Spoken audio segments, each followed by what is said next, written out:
अरे वंदे मातरम क्यों नहीं बोला? अरे देश का नागरिक है, नहीं बोले, बांग्लादेश से आके बोलेगा।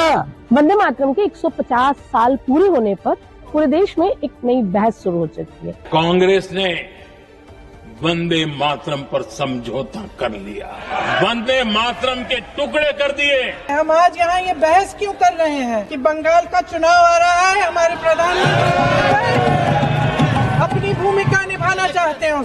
पश्चिम बंगाल में पहले ये बहस शुरू हुई बंकिम चंद्र चट्टोपाध्याय के घर के रखरखाव को लेकर। इस बहस और राजनीतिक मुद्दे पर बंगाल के लोगों का पक्ष जानने हम खिदरपुर पहुंचे, जहां 50% से ज्यादा आबादी मुस्लिम है। और भारत का नागरिक को वंदे मातरम बोलने में कोई तकलीफ नहीं है। हिंदू मुसलमान का बात मत कीजिए, हम लोग इंसान है, एक है। वंदे मातरम का इस्तेमाल तो सभी पार्टियां करती हैं। संसद में भले ही इस पर बहस हो रही हो, लेकिन बंगाल के चुनाव में इसका असर नहीं दिखेगा। यहाँ हमें हिंदू मुस्लिम दोस्तों की जोड़ी मिली। वंदे मातरम पर उनकी राय एकदम अलग अलग है। जो हो रहा है ठीक हो रहा है। यहाँ पर जात पात चलता है, हिंदू का जाएगा, मुस्लिम का जाएगा। वंदे मातरम का माने हम लोग समझे। कुछ अल्फाज जो है हमारे कास्ट में वो अल्फाज बोल नहीं सकते, आखिरत का मामला है। अब इसको पॉलिटिशियन इशू अगर बना दिया जाए तो ये एक अलग बात है। तो अगर जबरदस्ती अगर डाला जाए तो ये ठीक नहीं है। सारे जानते हैं जो इलेक्शन में ये एक मुद्दा चाहिए। पीएम मोदी ने बंकिम चंद्र चट्टोपाध्याय को बंकिम दा कहा, तो टीएमसी सांसद काकोली घोष ने विरोध किया।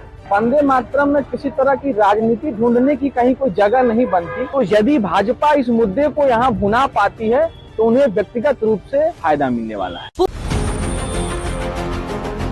यूपी के 25 जिलों में बुधवार सुबह घना कोहरा देखने को मिला। कई जगहों पर विजिबिलिटी 0 स्तर तक पहुंच गई। कोहरे के बीच अयोध्या का राम मंदिर भी ढक गया, जहां विजिबिलिटी करीब 300 मीटर रही। इधर सर्द हवाओं ने ठिठुरन बढ़ा रखी है। लोगों को सुबह के वक्त गलन का एहसास हो रहा है। प्रदेश में बरेली सबसे ठंडा शहर रहा। 10 नवंबर को दिल्ली में हुए ब्लास्ट के बाद संदिग्ध आतंकी जेल में है, लेकिन खतरा अभी भी टला नहीं है। हमें खुफिया जांच एजेंसी से ऐसे डॉक्यूमेंट्स मिले हैं जिससे डॉक्टर टेरर मॉड्यूल को लेकर 3 बड़ी बातें पता चली। ब्लास्ट के बाद अभी खतरा इसलिए नहीं टला है क्योंकि दरअसल आतंकी अभी भी बड़े हमले की फिराक में हैं और ये खुलासा जम्मू कश्मीर की खुफिया पुलिस के हाल ही में जारी किए गए एक अलर्ट से हुआ है। और ये अलर्ट 13 नवंबर को जारी हुआ था, जिसकी कॉपी दैनिक भास्कर के पास हुई है। इसके बाद श्रीनगर में जैश ए मोहम्मद के पोस्टर चिपकाने की जानकारी मिली, जिसके आधार पर फरीदाबाद टेरर मॉड्यूल का खुलासा हुआ। अलर्ट में लिखा था कि आतंकी ऐसी जगहों को टारगेट करेंगे जहां काफी भीड़ होती है। ये मंदिर या कोई धार्मिक स्थान हो सकता है, साथ ही ऐसी जगह जहां विदेशी टूरिस्ट आते या ठहरते हों, ताकि असर दुनिया के बाकी हिस्सों में भी महसूस हो। नौगाम के मौलाना इरफान उर्फ मुफ्ती ने बताया 2022 में डॉक्टर मुजम्मिल ने उसकी मुलाकात डॉक्टर आदिल और डॉक्टर उमद मोहम्मद नवी से कराई थी। ये सभी अंसार गजवात अल हिंद से जुड़े हैं। पुलिस ने रिपोर्ट में डॉक्टर उमर को फरार भी लिखा था। आतंकी मॉड्यूल पर ट्वीट भी किया। ऐसे में सवाल है कि जब पुलिस के पास इतनी डिटेल थी तो फिर उसकी फोटो जारी करके अलर्ट क्यों नहीं किया गया।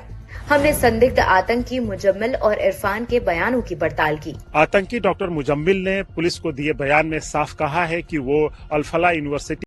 संसद की लाइब्रेरी बिल्डिंग में आज एनडीए संसदीय दल की बैठक हुई। बैठक में पीएम मोदी ने कहा कि वे फालतू पेपर वर्क खत्म करना चाहते हैं। उन्होंने कहा कि 30 से 40 पेज के फॉर्म की जरूरत नहीं होनी चाहिए। सरकार नागरिकों को सेवाएं उनके दरवाजे पर देगी। कोई भी कानून लोगों के लिए परेशानी न बने। बैठक में बिहार चुनाव में एनडीए की जीत पर पीएम का सम्मान हुआ।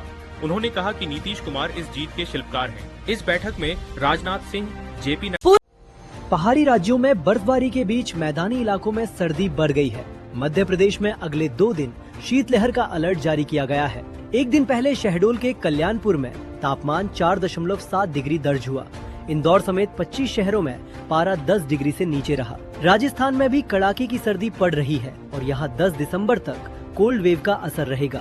मंगलवार को राज्य के 18 से ज्यादा शहरों में न्यूनतम तापमान। पिछले कुछ दिनों से लगातार फ्लाइट कैंसिल होने से सर्दियों की छुट्टियां बुरी तरह से प्रभावित हुई हैं। अकेले लखनऊ के करीब 13,000 परिवार, जबकि यूपी भर में 50,000 से ज्यादा परिवार अपनी यात्रा पर नहीं जा पाए।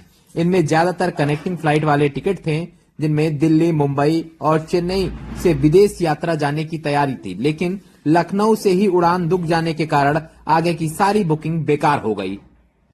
मेरा नाम राधिका अवस्थी है। मैम कहाँ की फ्लाइट थी आपकी? हमारी फ्लाइट मॉरिशस की है फ्रॉम लखनऊ बाय। पूरा वीडियो देखने के लिए डाउनलोड करें दैनिक भास्कर ऐप।